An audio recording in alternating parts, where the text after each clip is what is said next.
ప్రభునందు ప్రియమైన శ్రోతలకు వందనములు. ఈ పోడ్కాస్ట్ కార్యక్రమంనకు స్వాగతం. మీ అందరి కొరకు ఈ కార్యక్రమమును ప్రసారం చేయుచున్నాం. విని దైవాశీస్సులు పొందుకోగలరు. ప్రియమైన శ్రోతలకు మన ప్రభువైన యేసుక్రీస్తు నామములో శుభోదయం. శ్రోతలారా, ఎలాగున్నారు? మీ అందరూ బాగుండాలని మన ప్రభువైన యేసుక్రీస్తు నామములో ప్రార్థన చేస్తున్నాం.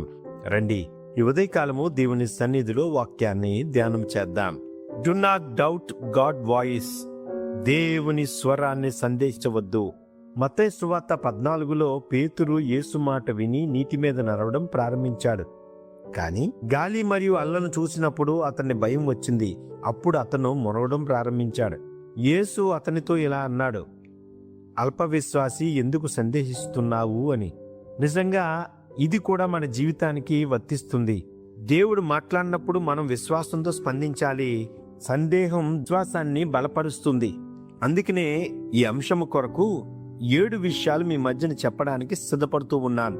మొదటిది, దేవుని స్వరం స్పష్టంగా ఉంటుంది. దేవుడు గందరగోళాన్ని సృష్టించే దేవుడు కాదు.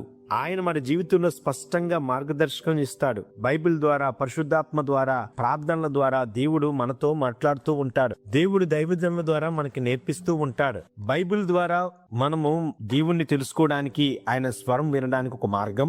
కొన్నిసార్లు మనకు స్పష్టత కనిపించకపోవచ్చు, కానీ దేవుని మాట ఎప్పుడు సత్యమైనది. అందుకనే ఉదాహరణకు అబ్రహాముకు దేవుడు స్పష్టంగా చెప్పాడు. ఆత్మీయ సత్యం ఏమిటంటే ఆదికాండం 12:1 ప్రకారం దేవుని స్వరం మనకు స్పష్టమైన దిశను ఇస్తుంది. రెండవది, విశ్వాసం దేవుని మాటను నమ్ముతుంది.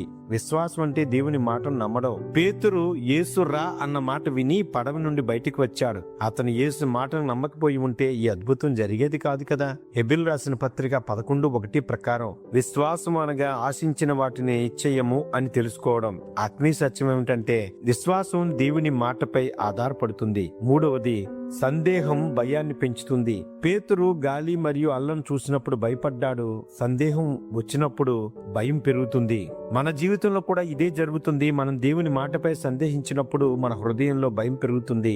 యాకోబు 1:6 ప్రకారం సందేహించువాడు సముద్రపు అల వలె ఉంటాడు అని వాక్యం వివరణ. ఆత్మీయ సత్యం ఏమిటంటే సందేహం విశ్వాసాన్ని బలహీనపరుస్తుంది. నాలుగవది, దేవుని వాగ్దానాలు నిజమైనవి. సంఖ్యాకాండం 23:19 ప్రకారం దేవుడు మనుష్యుడు కాదు అబద్ధమాడుటకు అని వ్రాయబడి ఉంటాది. మనుషుడు మాట ఇచ్చి మార్చవచ్చు, గాని దేవుడు ఇచ్చిన వాగ్దానం ఎప్పుడు నెరవేరుతుంది. దేవుని వాక్యం నమ్మదగినది. యెషయా గ్రంథము 55:11 ప్రకారం నా వాక్యము నా కొరకు పంపిన కార్యమును నెరవేర్చును అని దేవుని కొరకు మాట్లాడుతున్న మాటలు మనం నేర్చుకోవాలి. దేవుడు అబ్రాహాముకు సంతానం గురించి వివరించాడు, వాగ్దానం చేశాడు. చివరికి ఇస్సాకు జన్మించాడు. ఆత్మీయ సత్యం ఏమిటంటే దేవుని వాగ్దానం ఎప్పుడు నెరవేరుతుంది. ఐదవది, దేవుని మాట మనకు మార్గదర్శనం చేస్తుంది. కీర్తన 119:105 ప్రకారం నీ వాక్యం నా పాదములకు దీపము. రాత్రి చీకటిలో దీప మార్గం చూసినప్పుడే దేవుని వాక్యం మన జీవితాలకు ఆశ చూపిస్తుంది. మన నిర్ణయాలు, సమస్యలలో, భవిష్యత్తులో దేవుని వాక్యం మార్గదర్శకంగా ఉంటుంది. ఉదాహరణ, దేవుని వాక్యం ధ్యానించినప్పుడు విజయాన్ని పొందుతాం. ఆత్మీయ సత్యం ఏమిటంటే దేవుని వాక్యం మన జీవితానికి దిశ చూపిస్తుంది. ఆరవది, విశ్వాసం దేవుని శక్తిని అనుభవిస్తుంది. పేతురు యేసు మాట నమ్మినప్పుడు అతన్ని నీటి మీద నడిచాడు. ఇది దేవుని శక్తిని అనుభవించిన అద్భుతం. దావీదు దేవునిపై విశ్వాసంతో గొలియాతును జయించాడు. ఆత్మీయ సత్యం ఏమిటంటే విశ్వాసం దేవుని శక్తిని అనుభవించే ఒక మార్గం. ఏడవది, దేవుని స్వరం మన జీవితాన్ని రక్షిస్తుంది. పేతురు మునిగిపోతున్నప్పుడు యేసు వెంటనే అతన్ని చేపట్టుకున్నాడు. దేవుని స్వరం మన జీవితాన్ని రక్షిస్తుంది. మనము ఆయన మాట వింటే ప్రమాదాల నుండి దూరంగా ఉంటాం. యోహాను 10:27 ప్రకారం నా గొర్రెలు నా స్వరము వినును. నోవా దేవుని మాట విని నౌకకి వెళ్ళాడు. అందుకే అతను మహాప్రళయం నుండి రక్షింపబడ్డాడు. ఆత్మీయ సత్యం ఏంటో తెలుసా?